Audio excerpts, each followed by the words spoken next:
How are you doing, everyone? It's Hanyo, and I would like to show you what my camera bag used to look like a couple of years ago.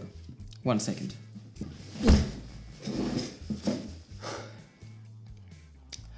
Okay, I think we can all agree that this one's a little bit too heavy for run and gun shooting. So let me show you how I optimized my equipment and what's in my camera bag for 2025. Let's go.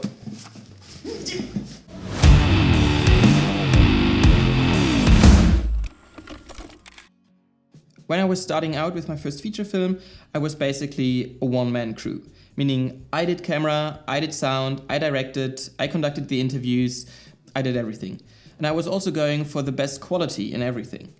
Meaning I was packing a lot of stuff. I was packing big microphones, I was packing huge lights. I had this 33 kilogram backpack, and I think my bag never really forgave me for that.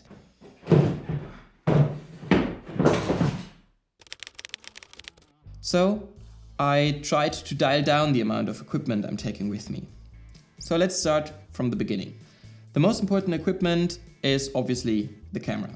And when traveling, I'm not taking my A7S Mark III. Obviously, it's the powerhouse for videos with great low light performance and all of that. But when I'm traveling, I want to be able to take photos and videos. And while the A7S Mark III is able to do that, it only has a 12 megapixel sensor. Again, great for video, but if I also want to take photos, then the 33 megapixels of the A7C Mark II, it's just a little bit better.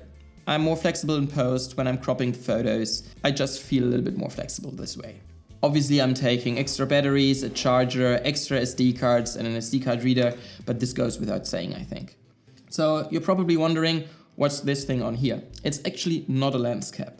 This is the Viltrox 28mm f4.5. Yes, it has a fixed aperture and it's more a fun lens to use than really practical. What I'm usually shooting on is the Sigma 2470 2.8 and my Sigma 105 also 2.8. I chose those two lenses to take with me because A, the 2470 is just the most universal lens out there in general.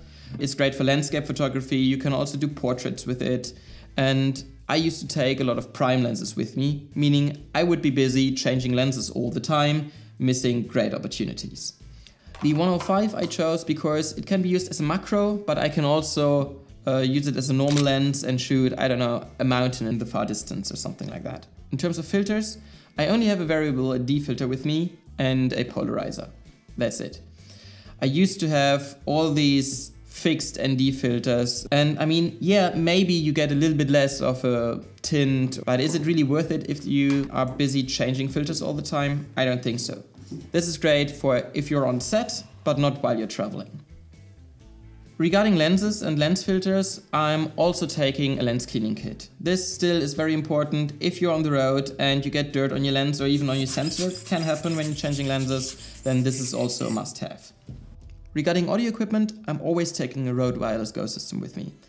This gives me the opportunity to be far away from the camera and still get clean audio. I'm also thinking about adding a new on-camera mic to my setup. This one is the Sony ECM M1, I believe. I hope I said that right. Can you focus on that? Yeah, perfect. Do you see all these different dials here? This means you can change the mode of your microphone if you want it to be really focused or omnidirectional. And this gives me a lot of flexibility when I'm run and gun shooting, because I can use this for vlogging or even for an interview, but I can also record ambient sounds with it. And it doesn't even need any batteries. You just put it onto your hot shoe and it connects to your camera, if your camera is able to do that, and you don't need to charge anything. It just works. And one more thing about this, when you plug this into your camera, you get 4 audio channels. 1, 2, okay, makes sense, stereo, but why 3 and 4? Because it always records the omnidirectional audio to the 3rd channel and the omnidirectional audio minus 20 dB to the 4th channel. Meaning, if someone says something to the side of the camera or behind the camera, or there's a really loud noise, you always have this backup audio. Really neat. Okay, what's next? We covered camera, we covered lenses, and we covered audio. Lighting. Let me show you something really cool.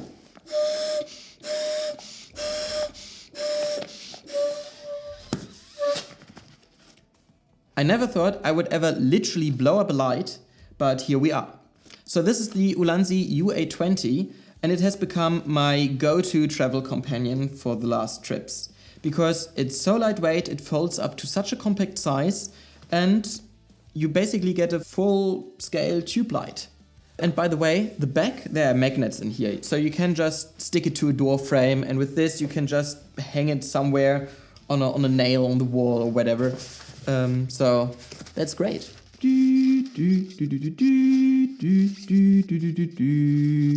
Now obviously this can't compete with a big professional LED panel or 4x4 or something you would see at a professional film set. But for traveling, it's perfect. Apart from my new tube light, I'm also always taking a mini LED panel, usually from Aperture. It just gives me a little bit of flexibility to either give me a rim light or to fake a practical somewhere in the background. And last but not least, I'm also always packing a reflector. If you want to work with natural lighting, you have to have a reflector. Either because you want to soften the light, or because you want to add some contrast and add some negative fill, or you want to fill in the shadowy side of the face to lighten that up a little bit. A reflector is a no-brainer, you always need to have it. Let's talk about tripods. I used to take really big tripods with professional heads with me because I thought, yeah, I always want to get the smoothest pan or tilt or whatever. And then I never ended up doing that. Because either I have my camera on a gimbal or it's fixed somewhere and I'm not moving it at all, for example, during an interview. So having a heavy-duty tripod with me just hindered me. I wasn't even able to attach it to my camera bag because the tripod was so big I used to take. So when I'm traveling and I know I'm not going to do any interviews, I'm not even taking a full-scale tripod. I'm taking that one. That's the Rollei Compact Traveler Mini, and it extends to maybe 1/2 meter, but that's it. Because I don't need anything else when I'm doing landscape photos or street photography. I'm usually very close to the ground anyways. One more thing I should mention is that this is not the original head that comes with the tripod.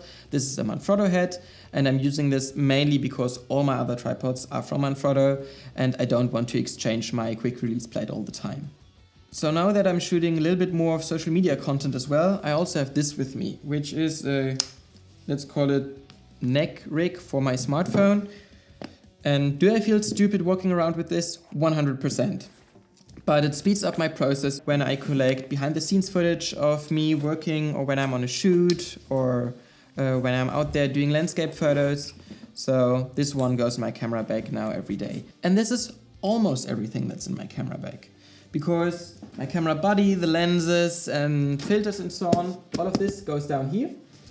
And the lighting equipment, the batteries and other accessories go right here.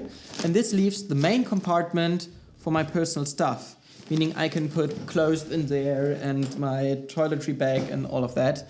So I really just need this one backpack when traveling and not 2 or 3. So this is my camera setup for 2025. If you're interested in purchasing any of the equipment I mentioned, I put all the Amazon links in the description below. Check them out if you want to. Otherwise, if you have any suggestions what I might still be able to improve, let me know in the comments below. And that's it. See you in the next one.